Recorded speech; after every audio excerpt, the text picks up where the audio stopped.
la rue 130 Harlem à Bozola a été inaugurée après sa réhabilitation réalisée grâce à une initiative de la jeunesse et des commerçants. Cette rénovation a mobilisé plus de 21 millions de francs CFA. Le directeur technique national est un expert placé sous la double autorité des ministères des Sports et de la Fédération. Chargé de définir les orientations techniques, il joue un rôle clé dans le développement de sa discipline et le succès de sa fédération ou de son club.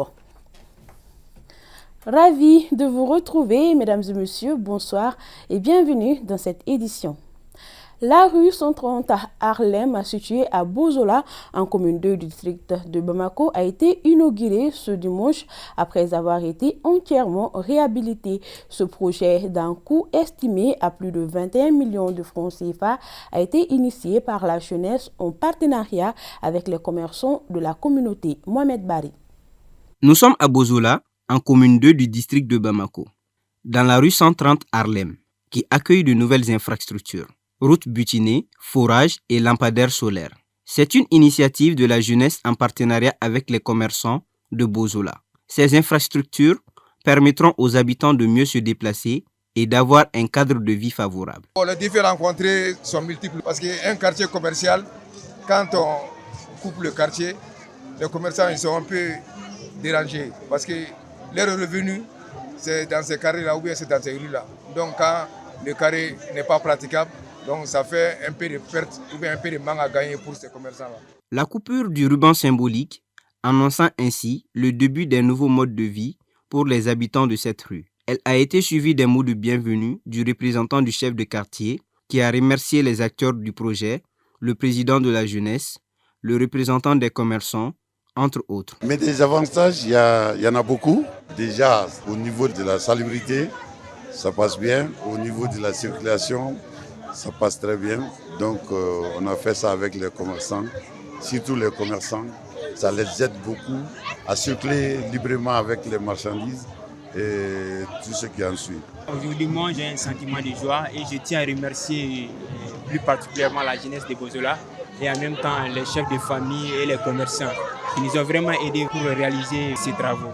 Et c'est juste pour vous dire tout simplement, notre cordon ombilical est enterré ici. Et c'est à nous, la jeunesse, vraiment de faire la gloire de ce quartier. Comme on le dit si bien, la route précède le développement. Rien de tel que ces initiatives pour faciliter une meilleure cohésion sociale. Le 14 décembre 2024, le mémorial Modibo Keïta a réuni les partisans et sympathisants du mouvement Mali Espoir pour célébrer son 2e anniversaire. Cette rencontre a été l'occasion pour les membres d'échanger sur les projets futurs et de renforcer les liens autour des ambitions communes du mouvement. Aïssata Dita Kumbakane pour plus de détails. Le mouvement Mali Espoir a soufflé le 14 décembre dernier au mémorial Modibo Keïta sa 2e bougie. Cet anniversaire qui a mobilisé des militants du mouvement venus des régions du Mali et du district de Bamako reste un baromètre pour tous. Le mouvement Mali Espoir a une vision, c'est de soutenir toutes les actions du président Assimi Goïta. On peut dire que le mouvement Mali Espoir, c'est un mouvement d'avenir pour le Mali. Quand vous voyez que le président Assimi Goïta, vraiment, on doit le soutenir parce que c'est un patriote. Donc il est là pour le Mali. Donc tous les Maliens doivent se lever pour essayer vraiment d'apporter leur petite pierre à l'édification du Mali. Ainsi, le président et ses membres ont tiré avec satisfaction les leçons du chemin parcouru à travers des acquis à consolider.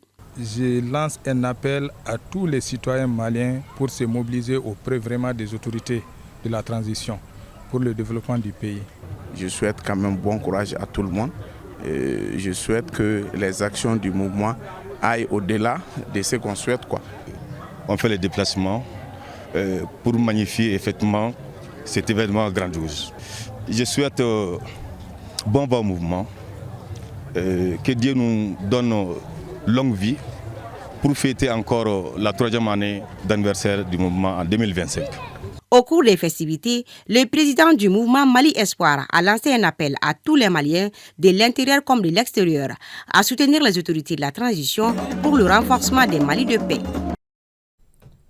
Ce vendredi soir, le cinéma magique ex-Babemba a vibré au rythme du slam, célébré au féminin. L'événement phare de la soirée était le spectacle dédicace de Kouma, La Parole, le tout premier album de la slameuse Takati Sempara alias Tatishka, lauréate du prix Maxi Vacances. Tatishka a, à travers ce spectacle, affirmé son amour pour le slam en laissant une empreinte unique sur cette scène artistique. Avec Kouma, l'artiste donne le ton d'une carrière prometteuse. Ibrahima Traoré. Le slam était à l'honneur ce vendredi dans une salle remplie du ciné magique. Tous étaient venus soutenir et encourager la slameuse Tatishka pour la dédicace de son album Kouma ou La Parole. Je dis félicitations et bravo à l'actrice de cette soirée, Takati Sempara. Il y a 2 ans de cela, elle nous avait invité à un événement pareil, mais en miniature. C'est là-bas où nous avons découvert en elle un talent. Et c'est là où nous avons compris que le slam, comme on l'a dit, qui, basé sur la parole, peut construire. Et nous avons dit qu'il faut accompagner ce style de parole en Afrique qui est authentique pourtant. Je suis agréablement surprise. Je vois que la salle elle est pleine, l'ambiance est là. Je pense que c'est une très très bonne initiative qui doit être encouragée. Et déjà c'est un début. J'ose espérer que ça va encourager d'autres jeunes comme elle à se lancer dans le slam.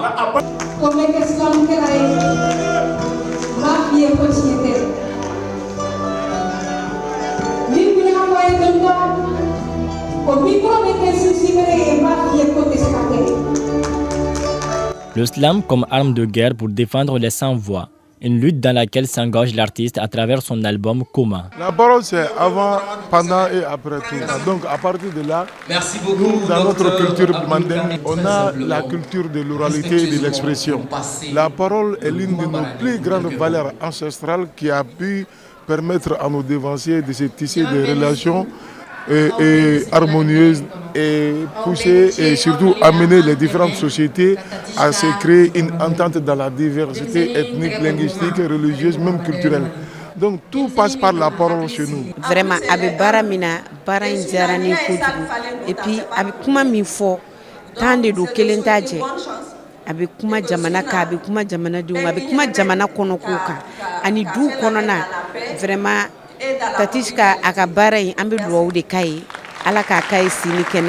La soirée s'est distinguée à travers un spectacle avec une touche particulière, prenant en compte le style vestimentaire, la prestation, le chœur et l'ovation du public. Tout était mis en œuvre pour une soirée remarquable. Je suis contente, je ne sais même pas quoi dire. Je remercie tous les Maliens, toutes les Maliennes, tous ceux qui ont effectué le déplacement et même tous ceux qui n'ont pas pu effectuer le déplacement mais qui sont de cœur avec nous et que le slam nous enflamme davantage, Inch'Allah.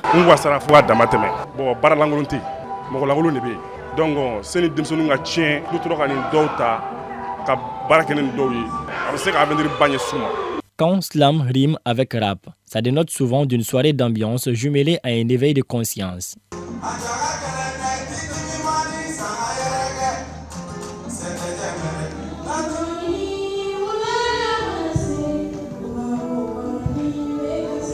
Cette soirée est aussi synonyme de pari remporté, puisque c'est une première dans l'histoire du slam malien de mobiliser tant de spectateurs pour une pareille occasion, selon des interlocuteurs.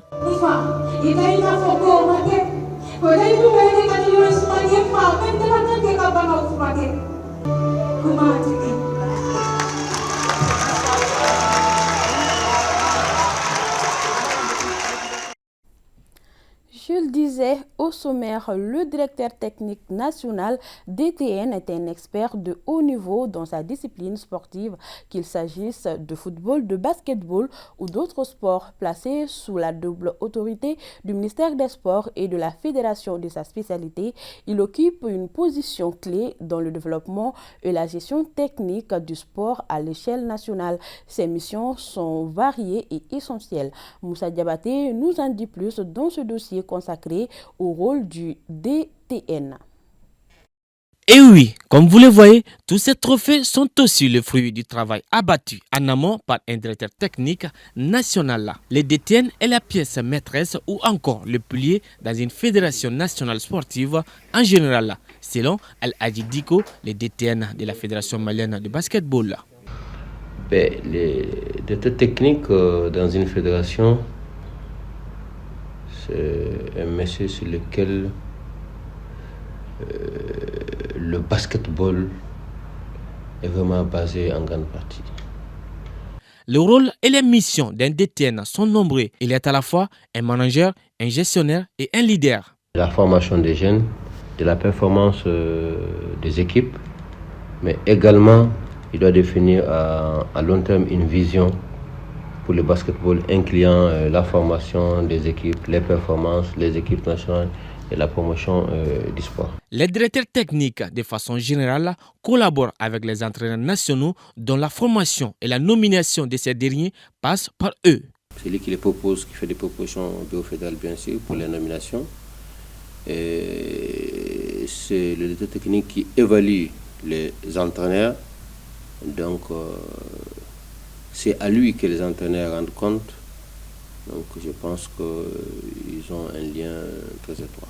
Les DTN en football aident la fédération à développer une identité sportive sur une période de plusieurs années. Pour moi aujourd'hui, le directeur technique c'est le grand patron de l'aspect technique du football. C'est un monsieur qui est incontournable dans le football. C'est lui qui joue le rôle technique, aujourd'hui le développement économique même du football. Le projet du jeu, le projet des clubs, les projets de développement, tout ça c'est ce grand monsieur qui détermine tout ça.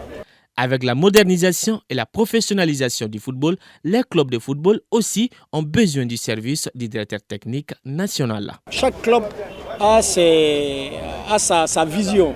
Donc un directeur technique, c'est lui qui organise l'identité même de l'équipe pour faire venir un gamin ou un joueur adulte. Donc aujourd'hui, le directeur technique, on ne peut pas mettre quelque chose de structurel sans le directeur technique. Bref, le DTN est au centre d'un système complexe où il doit composer avec des enjeux sportifs, juridiques, médiatiques, socio-économiques, humains, politiques et professionnels. Cette nouvelle, avant de nous séparer, la cérémonie du Ballon d'Or africain 2024 est en cours à Marrakech, au Maroc. Le nom de l'heureux gagnant vous sera communiqué dans nos futures éditions. C'est la fin de cette édition que j'ai eu le plaisir de présenter. Merci de votre constante fidélité. Bonsoir.